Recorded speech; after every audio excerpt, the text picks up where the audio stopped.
concordar nunca que as campanhas eleitorais usem somente o dinheiro público. O financiamento público de campanha eleitoral é um valor ético importante na democracia, mas num país injusto, perverso, com um índice de desemprego desse tamanho, a sociedade obviamente não vai aceitar que os recursos dos impostos, que a seu suor, sirva para fazer campanha eleitoral a partidos políticos. Até porque os partidos políticos no Brasil não inspiram como um todo, e não é crítica a nenhum deles, não inspiram a menor credibilidade, porque não há um conjunto homogêneo de ideias para gerir o país, para promover o bem social. Basta se ver o número de partidos. Alguém disse recentemente, não me lembro quem o disse, mas lhe acredito este valor. Não é possível que haja tanta divergência ideológica para a gente ter uma profusão enorme de partidos políticos. É estranho que um país como os Estados Unidos, que tem uma diversidade ideológica enorme, uma diversidade cultural enorme, consiga viver basicamente com 2 partidos, e no Brasil a gente precisa 40, 50, que na verdade viram legendas de aluguéis para ajudar, propiciar ainda mais a corrupção, sem prejuízo de muita gente honesta estar em partidos pequenos e acreditar que eles cumprem o seu dever. As cláusulas de barreira, ou seja, aquelas que não permitem criar partidos ou não permitem, sem representação no Congresso, sem uma expressão eleitoral que se difunda, seja difusa pelo país, é essencial à democracia. Nós somos um país continental. Ou o oposto disso, que a meu ver é outra coisa lamentável, o oposto disso é fazer como sugeriu o ministro Célio Borges, que são as candidaturas avulsas, independentes do partido, que a meu ver a emenda fica pior do que o soneto. E aí nós vamos ter milhares e milhares de Donald Trump concorrendo a cargos eletivos no Brasil sem partidos políticos. É ruim o soneto, a emenda é pior ainda. Então, o senhor acha que as ações que levem a investigar esse tipo de doação e até a origem desses valores, por mais que sejam declarados, e em tese, a declaração desses impostos traria legalidade, a declaração dessas doações traria legalidade para elas, e seria uma ação de investigação pelo 30A da lei das eleições, ela poderia ser proposta a qualquer momento, desde que descoberta uma fraude? Não propriamente. Eu acho que não é. Você não pode fazer uma ação de impugnação de mandato eletivo durante a campanha, durante a eleição. O sujeito não foi eleito. Fazer uma ação de abuso de poder econômico também durante a campanha fica impossível, porque ela não vai terminar durante a eleição. A cassação de um registro pressupõe trânsito julgado, né, por esse tipo de situação. O que eu digo é que é preciso ter um método de investigação durante a campanha, durante a arrecadação de recursos, com a possibilidade, por ser um direito difuso, de ir até os tribunais, em medidas cautelares, suspender a candidatura de alguém sobre o qual paira grave suspeita. Ainda que ele eventualmente dispute a eleição, porque depende da época que isso acontecer, mas como numa situação análoga àquele que disputa a eleição com o registro indefinido. Os votos ficam ali e se resolvem, e com rapidez, e com prazos razoáveis para isso ser dirimido.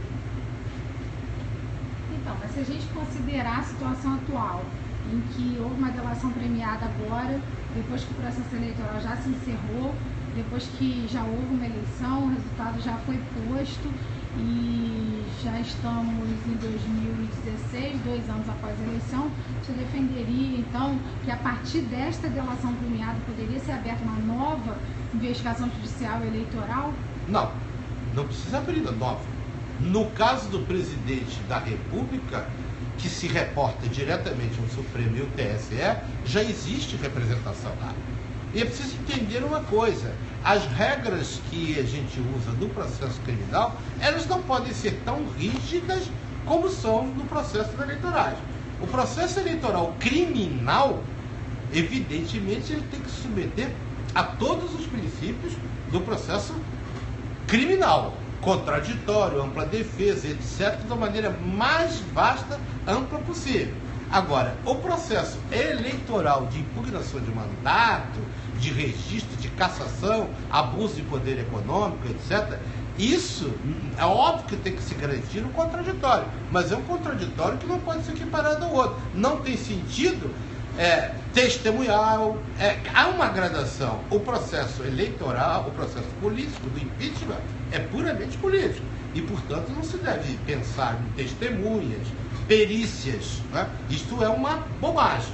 O impeachment é uma forma rígida de afastar o chefe do Poder Executivo, similar ao do Parlamento. Só que no Parlamento eles assumem escancaradamente que a questão é política e uma simples moção de desaprovação pode mudar o governo. Em contrapartida, o primeiro-ministro tem sempre poder de convocar eleição geral. No presidencialismo, isso não acontece. O processo é mais demorado, é mais doloroso. O ideal é que tivesse, como tem vários projetos no Congresso Nacional que nunca foram votados. O ideal, sobretudo nos processos, nos cargos majoritários, o ideal é que houvesse o Instituto Recall no presidencialismo, em que o eleitor pudesse, por plebiscito, chamar de volta aquele cidadão eleito para um cargo majoritário, porque ele não corresponde aos anseios, porque nós não delegamos isso ao parlamento, porque o parlamento, o nosso sistema presidencial, isso é incompatível. Agora, o que nós estamos assistindo é terrível. O país está imobilizado e o pior, acho que é a pior situação que o país viveu até onde me foi dado perceber, pela vivência e pelo estudo. Porque agora a crise é grande, a situação é difícil, mas nós não temos um componente que sempre tivemos, que era o componente da esperança. O povo está sem esperança. O povo se sente abandonado e sem perspectiva.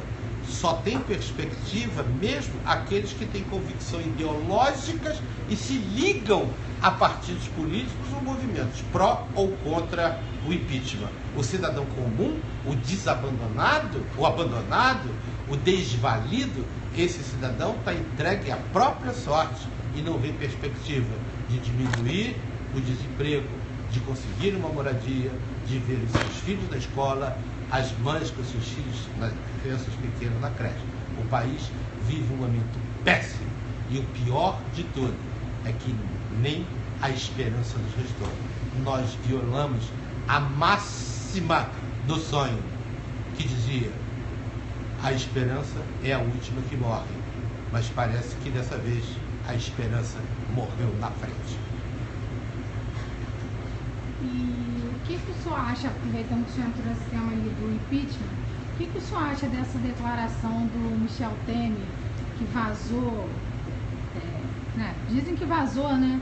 Quando ele fala como se o impeachment da Dilma já tivesse ocorrido até, né? Não sei, agora eu falo como eleitor, né? Não falo mais como jurista, falo como advogado, eu falo como eleitor. Como eleitor, eu digo o seguinte: eu consigo compreender que ele precisa treinar, embora seja um homem culto, um grande constitucionalista. Se ele quis treinar um discurso e tal, é um direito dele. Agora, um homem com aquela vivência, com aquela experiência, um grande constitucionalista, por sinal, conseguir passar isso para uma multidão de pessoas por equívoco é um tanto incomum. Acho que ou deu um branco, né, na inteligência digital do vice-presidente Michel Temer, ou então aquilo foi dado mesmo para se tomar conhecimento, que por um acaso inacreditável veio a público antes do término da votação do impeachment. Parece algo do tipo assim: confiem em mim, eu sou maduro, equilibrado e saberei fazer a transição. O máximo que eu posso admitir é que aquilo não iria para o povo inteiro, aquilo iria para o grupo dele, ou no máximo para os membros da comissão do impeachment.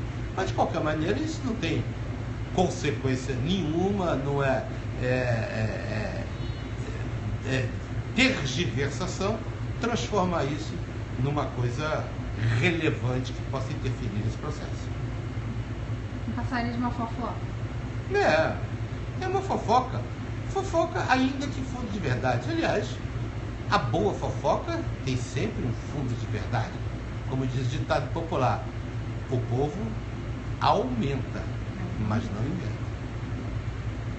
Então, Paulo, eu quero agradecer ao senhor por falar pra gente tudo aí, esclarecer um pouquinho essa questão da lavagem de dinheiro na justiça eleitoral, que foi um tema que o ministro Gilmar Mendes tocou e muita gente ficou sem entender muito bem, né? Acho que agora o senhor esclareceu bastante pra gente. Muito obrigado mesmo, tá bom? Não, eu que agradeço. Beijo, gente. Tchau, tchau, tchau.